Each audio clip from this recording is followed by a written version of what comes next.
이번 사건이 여기까지 커질 줄 사실 아무도 예상하지 못했다. 시작은 분명 며느리의 폭로였다. 아들의 외도 양육비 문제, 그리고 시부모의 무관심. 그런데 시간이 지날수록 이상한 방향으로 흐르기 시작했다. 모든 화살이 시어머니에게 향하던 순간 전혀 예상하지 못한 인물이 다시 중심으로 끌려나왔다. 바로 홍서범이다. 그리고 지금 대중이 던지는 질문은 단 하나다. 정말 이 모든 문제의 시작은 아들이었을까? 아니면 그 이전부터 이미 있었던 것 아닐까? 최근 며느리 측에서 흘러나온 새로운 이야기는 이 질문에 결정적인 균열을 만들었다. 단순한 의혹이 아니라 시간의 문제였다. 결혼 이유가 아니라 그 이전부터 이어진 관계. 홍서범의 외도는 아들의 사건과는 별개로 이미 과거에 존재했다는 주장이다. 더 충격적인 건 그 시점이다. 며느리가 등장하기 훨씬 이전 조갑경과의 결혼 생활 중 이미 한 차례 큰 갈등이 있었고 그 원인이 바로 외도였다는 이야기. 실제로 두 사람이 일정 기간 별거 상태에 들어갔었다는 정황까지 겹치면서 사건은 완전히 다른 국면으로 넘어간다. 여기서 핵심은 조갑경이다. 지금까지 그녀는 가해자로 소비되어 왔다. 며느리를 외면한 시어머니, 공감하지 못한 어른. 그러나 이 새로운 흐름 속에서 그녀의 위치가 바뀌기 시작한다. 그녀 역시 피해자였을 수 있다는 해석이 등장한 것이다. 물론 이 해석이 동정을 의미하지는 않는다. 오히려 더 복잡한 감정을 만든다.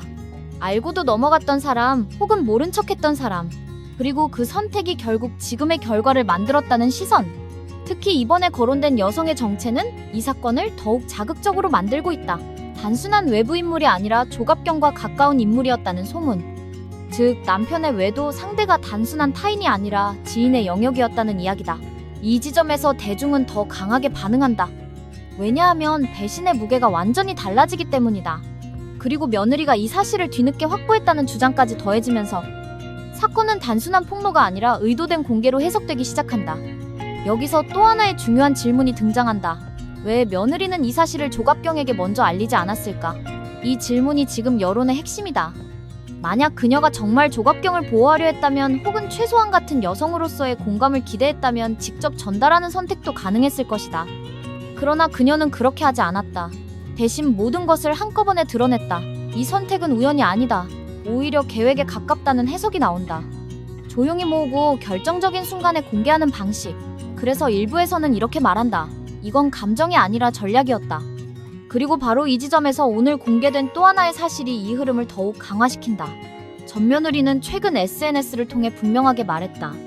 그들은 연락조차 하지 않았다. 이 한 문장이 가진 파장은 생각보다 크다. 왜냐하면 지금까지의 모든 사과와 해명이 사실상 대중을 향한 것이었을 뿐 정작 당사자에게는 아무런 움직임이 없었다는 의미이기 때문이다. 그래서 대중은 이제 이렇게 해석하기 시작한다. 이 가족은 처음부터 끝까지 문제를 해결할 생각이 없었다. 더 위험한 건 이 발언 이후 여론이 미묘하게 갈라지기 시작했다는 점이다. 일부는 여전히 며느리를 지지하지만 다른 한쪽에서는 이제는 과하다는 반응도 나오기 시작했다. 공감이 필요로 바뀌는 순간이다. 그리고 바로 이 변화가 이번 사건을 더 복잡하게 만든다. 처음에는 명확했던 선과 악의 구조가 이제는 흐려지고 있기 때문이다. 하지만 그럼에도 불구하고 한 가지 사실만큼은 변하지 않는다. 이 사건의 중심에는 여전히 신뢰의 붕괴가 있다는 점이다. 그리고 바로 그 붕괴의 중심에 조갑경이 서 있다. 최근 그녀가 이혼 소송을 준비하고 있다는 이야기가 나오면서 상황은 더 극적으로 전개되고 있다. 만약 이 소식이 사실이라면 이는 단순한 부부 갈등이 아니라 결정적인 단절이다. 더 이상 유지할 이유가 없다는 판단. 그리고 그 판단이 내려지기까지 얼마나 많은 것들이 쌓였는지를 보여주는 신호다. 지금 조갑경은 어떤 상태일까? 한쪽에서는 며느리에게 사과를 건네고 다른 한쪽에서는 남편과의 관계를 정리하려는 움직임. 그러나 문제는 어느 쪽에서도 그녀를 완전히 받아들이지 않는다는 점이다. 며느리는 그녀를 믿지 않고 대중은 그녀를 비판하며 남편은 여전히 침묵하고 있다. 이 삼각 구조 속에서 그녀는 사실상 고립된 위치에 놓여 있다. 그리고 이 모든 상황을 지켜보는 대중은 이제 단순한 분노를 넘어서 냉소에 가까운 반응을 보이기 시작한다. 결국 돌고 돌아 진실은 처음부터 거기에 있었다.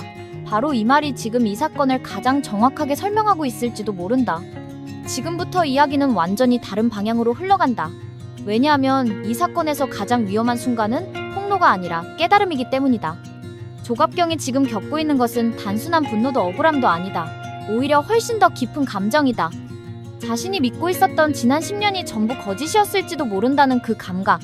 그리고 그 감각이 한번 무너지기 시작하면 사람은 더 이상 과거로 돌아갈 수 없다. 최근 측근을 통해 흘러나온 이야기 중 가장 충격적인 부분도 바로 이 지점이다. 조갑경이 밤늦게 혼자 남아 과거 메시지와 통화 기록을 다시 확인하기 시작했다는 것이다. 처음에는 단순한 의심이었다고 한다. 그런데 하나씩 맞춰보니 이상한 공백들이 보이기 시작했다. 설명되지 않는 시간 반복되는 패턴, 그리고 무엇보다도 같은 이름. 그 이름이 처음 등장했을 때 그녀는 믿지 않았다고 한다. 아니, 믿고 싶지 않았다고 하는 것이 더 정확하다. 문제는 그 다음이다.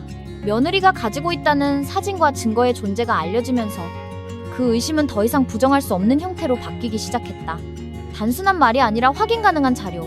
그래서 일부에서는 이런 해석까지 나온다. 며느리는 처음부터 알고 있었고 단순히 기다렸을 뿐이라는 것. 가장 효과적인 순간을 위해. 그래서 지금 이 사건은 단순한 폭로가 아니라 하나의 시나리오처럼 보이기 시작한다. 조용히 수집하고 정확한 타이밍에 공개하고, 그리고 상대가 스스로 무너지도록 만드는 방식. 이 흐름을 보고 대중이 느끼는 감정은 두 가지로 나뉜다. 한쪽에서는 너무 냉정하다고 말하고, 다른 한쪽에서는 그래도 그게 가장 정확한 복수다라고 말한다. 그리고 바로 이 순간 홍서범의 침묵이 더 크게 보이기 시작한다. 지금까지 그는 단 한 번도 이 핵심에 대해 명확하게 입을 열지 않았다. 변명도 없고 부인도 없고 사과도 없다. 이 침묵은 단순한 회피가 아니다. 오히려 더 위험한 신호다. 왜냐하면 지금 상황에서 침묵은 곧 설명할 수 없는 것으로 해석되기 때문이다. 그래서 일부에서는 이렇게까지 말한다. 말을 하지 않는 게 아니라 말을 할 수 없는 것 아닐까? 그리고 이 질문은 지금 점점 더 많은 사람들에게 공유되고 있다. 이와 동시에 조갑경의 선택이 현실이 되고 있다는 이야기가 확산된다. 이혼 소송. 단순한 갈등이 아니라 완전한 단절을 의미하는 선택이다. 만약 이것이 사실이라면 이는 감정적인 반응이 아니라 결론에 가깝다. 더 이상 유지할 이유가 없다는 판단. 그리고 그 판단이 내려지기까지 얼마나 많은 것들이 내부에서 무너졌는지를 보여주는 신호다. 특히 더 충격적인 건 이 모든 과정이 며느리의 폭로 이후 급격하게 진행되고 있다는 점이다. 즉, 외부에서 시작된 균열이 내부를 완전히 붕괴시킨 구조다. 그런데 여기서 또 하나의 아이러니가 발생한다. 조갑경은 지금 며느리에게 사과를 전하고 있지만 정작 대중은 그녀를 받아들이지 않는다. 왜냐하면 그 사과가 너무 늦었기 때문이다. 왜 그때는 아무것도 하지 않았는가? 이 질문이 계속해서 따라붙는다. 특히 최근 며느리가 직접 밝힌 연락조차 없었다는 발언 이후 이 사과는 더 이상 진심으로 받아들여지지 않는다. 대중의 시선은 냉정하다. 지금의 눈물은 후회가 아니라 결과에 대한 반응으로 익힌다. 그래서 일부에서는 조갑경을 향해 이런 말까지 던진다. 이제 와서 피해자가 되려고 하느냐. 그리고 상황은 여기서 멈추지 않는다. 두 딸의 움직임까지 겹치면서 이 가족은 완전히 분해되는 흐름을 보이고 있다. 유학준비 계정 정리, 외부 노출 최소화. 이 모든 것이 단순한 계획이 아니라 거리두기로 해석되기 시작한다. 가족 내부에서도 선이 그어지고 있다는 의미다. 한때는 함께 방송에 나오며 완벽한 가족으로 소비되던 구조가 지금은 각자 다른 방향으로 흩어지고 있다. 그리고 이 장면을 지켜보는 대중은 더 이상 놀라지 않는다. 오히려 이렇게 말한다. 결국 이렇게 될 줄 알았다. 결국 이 사건의 핵심은 하나로 귀결된다. 진실은 항상 늦게 드러나지만 한 번 드러나면 절대 다시 숨겨지지 않는다. 그리고 지금 드러난 이 진실은 단순한 외도의 문제가 아니다. 관계의 문제, 선택의 문제, 그리고 무엇보다도 외면의 시간에 대한 문제다. 그 시간 동안 아무도 움직이지 않았고 아무도 책임지지 않았다. 그래서 지금의 붕괴는 갑작스러운 사건이 아니라 이미 예정되어 있던 결과처럼 보인다. 그리고 마지막으로 남는 장면 하나. 조갑경이 혼자 남아 그 모든 시간을 되짚어보는 순간, 그때 그녀는 어떤 생각을 하고 있을까? 처음으로 돌아가고 싶다고 생각할까? 아니면 이미 너무 늦었다는 걸 알고 있을까? 하지만 한 가지는 분명하다. 이 이야기는 아직 끝나지 않았다. 그리고 그 끝은 지금 우리가 생각하는 것보다 훨씬 더 냉혹한 형태로 다가올 가능성이 높다.